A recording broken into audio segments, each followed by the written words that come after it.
Hello， 大家好。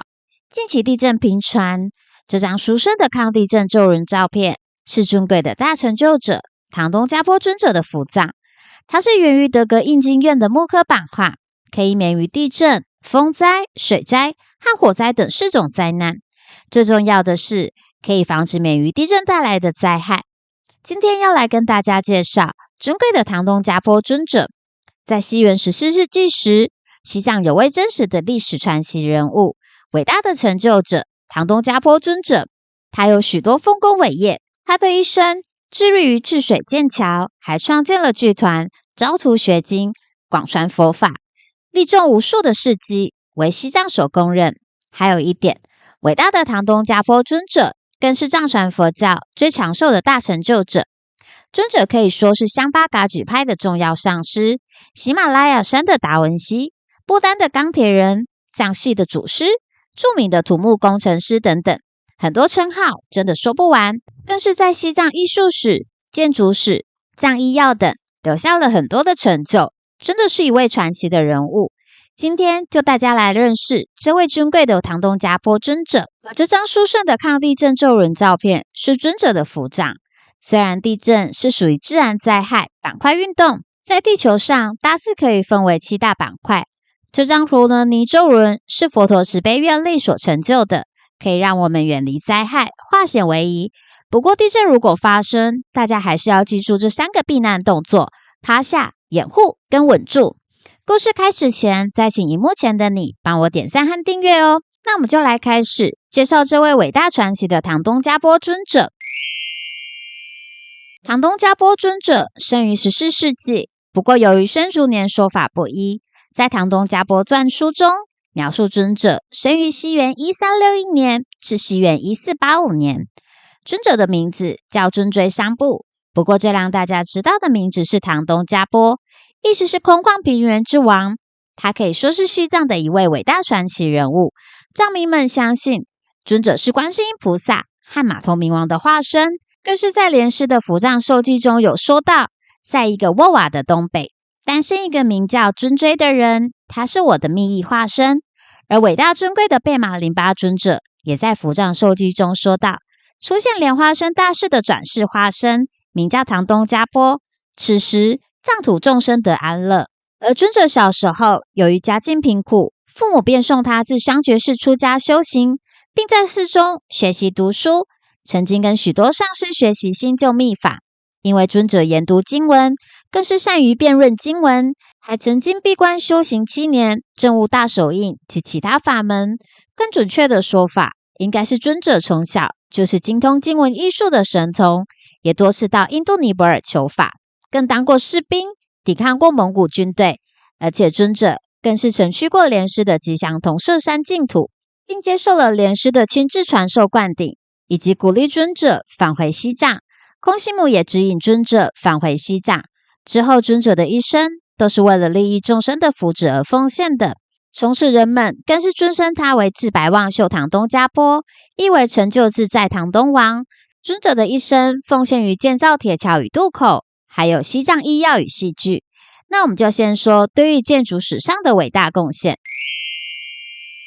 当时的西藏地广山高，交通非常的不方便，而且还很多河流，有些都是急流，藏民们渡河非常的艰难，危险也重重，不少人因此被无情的河川夺走了生命。因此尊者发慈悲心，决心建设桥梁，改善藏区的生活环境。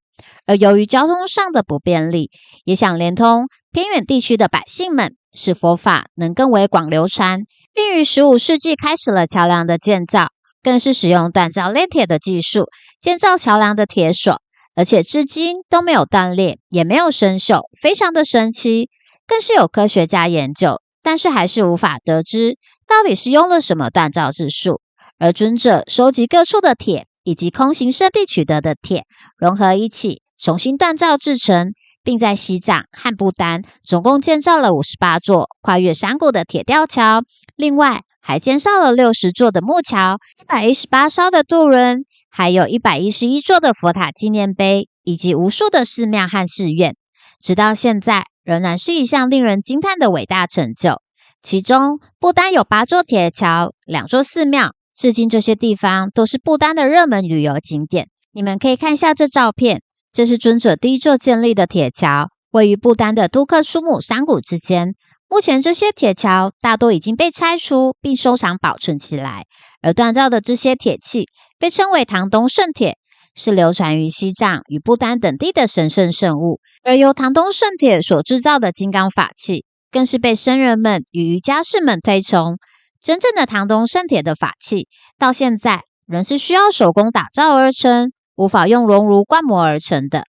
因为建造了无数铁桥而备受尊敬和铭记，这些成就使尊者获得了更受欢迎的头衔——铁桥尊者。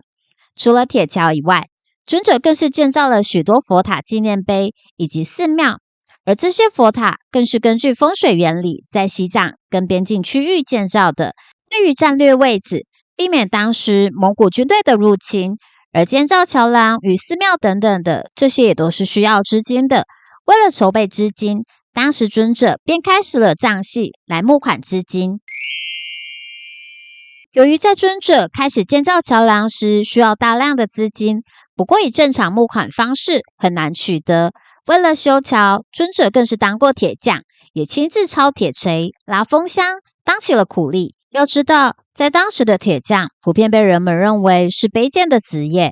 为了筹备造桥的资金，于是尊者创立了藏戏的戏团，亲自编写了许多戏剧的剧本。而藏戏在藏文中是阿杰拉姆，距今已经有600多年的历史。尊者更是跋涉到过西藏各地，发现藏族人民都很喜欢当地的戏曲，于是邀请贝玛家的7个女儿加入。这些女孩们都擅长藏族的传统舞蹈，于是尊者便带领她们到各处巡回演出，以此筹备募款资金。由于7位女孩们的贡献与尊者的编写剧本的带领下，分别有2人扮演王子，2人扮演猎人，2人扮演天女，另外1人击乐器，而尊者则是自己击鼓指挥。无论戏团到哪个地方都非常的受欢迎，并能轻易的募集到资金。所有捐款也都用于桥梁的建设、金属锻造与人工的费用。之后，随着铁桥建设的普及，尊者与他的戏团因此声名大噪。各地的官员们更是邀请尊者与戏团到当地造桥与演出。藏民们相信尊者是藏戏的始祖起源，剧团成员用歌舞表演藏族的历史故事，开创了藏剧的先河。从以前到现在，凡是藏戏演出的场地，皆供有唐东加波尊者大师的雕像或唐卡画像，而尊者更是被视为戏神。翻开场戏，首先要寄送唐东加波尊者，看戏的观众捐献钱物，更是要先向唐东加波尊者的神像献上哈达。尊者更是为了预防疾病，研发许多药物，对藏族医药方面有着伟大的贡献。在14世纪末左右，在西藏加萨地区发生了严重的流行瘟疫。在当时医学不发达的时候，尊者依照这个病情的特点，研发出治疗瘟疫的红药丸，更能治疗内科百病的白药丸。更是在之后写了一本专门治疗流行性疾病的书，至今仍在相关教学中沿用。因此，尊者被称为西藏医药的创始人。